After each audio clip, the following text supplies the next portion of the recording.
Sidang kasus dugaan pemerasan dan tindak pidana pencucian uang yang melibatkan Nikita Mirzani kembali memanas di Pengadilan Negeri Jakarta Selatan. Dalam persidangan pada Kamis 14 Agustus 2025 muncul pernyataan mengenai pembukaan data rekening Nikita Mirzani yang menyeret nama Bank BCA. Korporat Communication BCA Hera F. Harin menegaskan bahwa sebagai lembaga perbankan, BCA selalu tunduk pada ketentuan hukum yang berlaku, termasuk kewajiban memenuhi permintaan aparat penegak hukum sesuai undang-undang di Indonesia. Penegasan ini disampaikan setelah perwakilan BCA hadir sebagai saksi dalam sidang tersebut. Namun, Nikita Mirzani justru merasa kecewa dan menuding adanya pelanggaran terhadap privasinya sebagai nasabah prioritas. Ia memprotes keras karena rekening koran miliknya dibuka tanpa sepengetahuannya, bahkan mencakup transaksi dari berbagai sumber pendapatan seperti film endorse hingga pekerjaan off-air bernyanyi. Data yang diserahkan BCA kepada penyidik disebut berisi aliran dana besar antara November 2024 hingga Februari 2025, termasuk transaksi dengan Mail Saputra dan Oki Pratama. Nikita Mirzani menilai langkah itu syarat kriminalisasi oleh Riza Gledis yang ditudingnya mengatur jalannya persidangan hingga jaksa penuntut umum. Ia bahkan mengancam akan melayangkan somasi kepada Bank BCA setelah kasus hukumnya selesai. Nah, gimana nih menurut netizen yang terhormat? Silahkan berkomentar ya.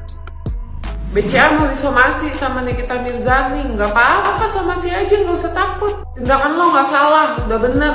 Karena kalau netizennya pinter, pasti bisa bedain mana diobrak-abrik, mana permintaan penyidik. Yang bilang besok pindah bank sebelah, besok pindah bank sebelah, paling juga saldonya nggak seberapa.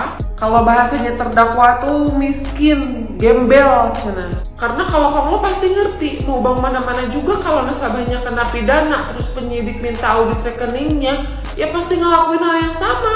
Jadi kalau ada yang bilang BCA nggak aman, salah sasaran. Gua rasa lo yang lagi cari aman.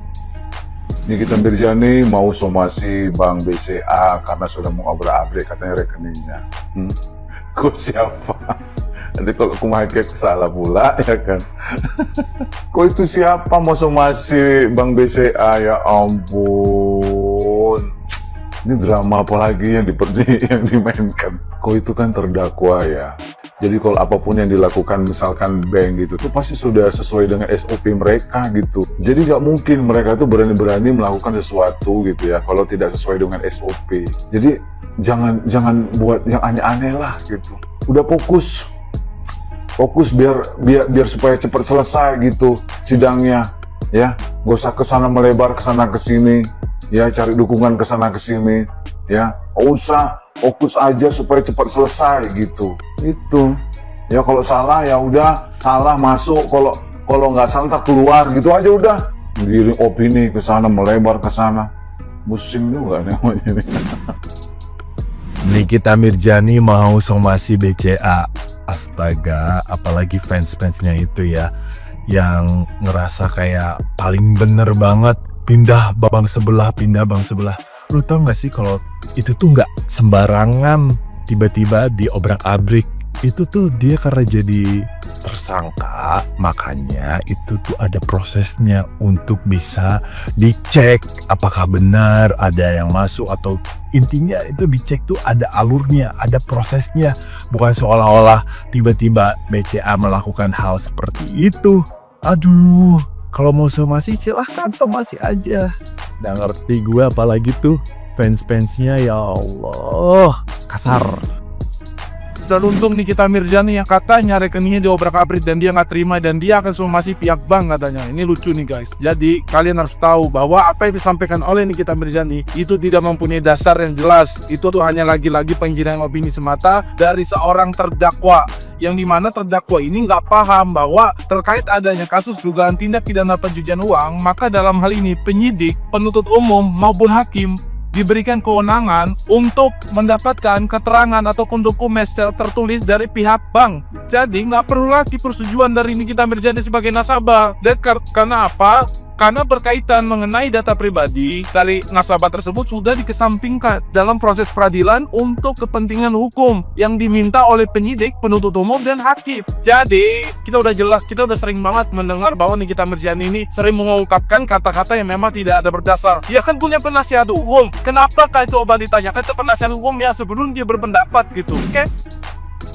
Bang, akun BCA digeruduk pendukungnya NM, gimana pendapat abang? Mereka berarti belum baca Undang-Undang nomor 8 tahun 2010 itu tentang pencucian uang. Jadi di dalam Undang-Undang TPPU itu, pencegahan dan pemberantasan tindak pidana pencucian uang itu sudah diatur mengenai pembukaan rekening itu ya. Jadi si pihak bank itu wajib memberikan catatan keuangan dari si tersangka atau terdakwa. Nanti teman-teman itu bisa baca di pasal 72. Pasal 72 Undang-Undang nomor 8 tahun 2010 tentang pencegahan dan pemberantasan tindak pidana pencucian uang. JPU hakim katanya udah disuap, terus udah dilaporin ke KPK. Habis itu BCA mau dikasih somasi. Ntar lagi Google tuh mau disomasi. Aneh ya, baru kali ini loh ada terdakwa yang dia itu udah jadi terdakwa tapi dia tuh nggak fokus dengan masalah hukum yang lagi menjerat dia gitu loh. Cobalah fokus dengan masalah hukum yang lagi dia hadapi gitu. Jangan kemana-mana, jangan melebar kemana-mana. Setiap keluar sidang tuh pasti ada aja penggiringan opini yang terbaru. Yang sekarang ini BCA katanya ngacak-ngacak rekening dia. Cobalah guys, kalian tuh pinteran dikit gitu loh. Jangan malah menyerang akun BCA-nya. Kalian tuh coba cari dulu di Google atau cari di TikTok gitu. Apakah boleh pihak bank memberikan data nasabah kepada kepolisian, penyidik, atau JPU atau hakim gitu loh. Coba kalian cek dulu. Karena perkara dia ini kan perkara yang menyangkut dengan uang, TPPU gitu. Jadi sah-sah aja. Jadi nggak usah langsung nyerang, langsung aku mau tarik uang aku yang di BCA. Kayak ada aja uangnya di BCA. Padahal nggak ada gitu. Jadi udah jelas ya guys, Korkom dari Bank BCA aja sudah mengeluarkan statement kalau sebagai institusi perbankan, BCA itu wajib memberikan keterangan yang diminta dari pihak penegak hukum untuk membuat kasus ini menjadi terang benderang. Jadi tidak perlu lagi tuh ada izin dari pemilik rekening kalau mereka akan mengeluarkan data-data mutasi yang diminta dari pihak pengadilan. Karena ini udah menyangkut kasus hukum yang sedang berjalan, yaitu kasus hukum TPPU. Of course, dari pihak bank wajib mengeluarkan data mutasi bank yang diminta oleh pihak persidangan atau pihak hakim. Jadi buat teman-teman yang pada belum paham, tolong ya, otaknya dibuka, dimengerti lagi kalau ini merupakan suatu kewajiban yang harus dipenuhi oleh Bank BCA karena ini terkait hukum dan ini tuh ada undang-undangnya gitu ya. Jadi, kalaupun katanya si terdakwa mau mensomasi Bank BCA, ya udah sok atau dilakukan somasinya. Kita akan lihat akan sampai mana tuh. Kayak kemarin tuh rame-rame banget semua netizen langsung nyerbu akun Instagramnya Bank BCA. Nggak penting banget menurut gue gitu, dengan kalian nyerbu akun Instagramnya Bank BCA itu tuh tidak akan ada impact apapun terhadap Bank BCA-nya gitu ya. Banyak juga yang beropini katanya saham Bank BCA langsung rontok, men, come on lah, itu nggak ada hubungannya gitu. BCA itu sahamnya itu akan rontok kalau seandainya nasabah-nasabah top tier-nya Bank BCA yang ratusan M, triliunan itu pada keluar dari Bank BCA gitu ya. Itu baru nanti sahamnya rontok atau laporan keuangannya jeblos, itu baru sahamnya rontok. Ya ini kok ternak-ternaknya nyerbu Instagram sahamnya rontok, nggak masuk di akal guys. Sama satu lagi, kalau kalian mau keluarin duit kalian dari Bank BCA, sok atau dikeluarkan gitu ya. Nggak ada ngaruhnya juga buat Bank BCA gitu. Bank BCA itu punya namanya nasabah-nasabah yang high net worth individual client.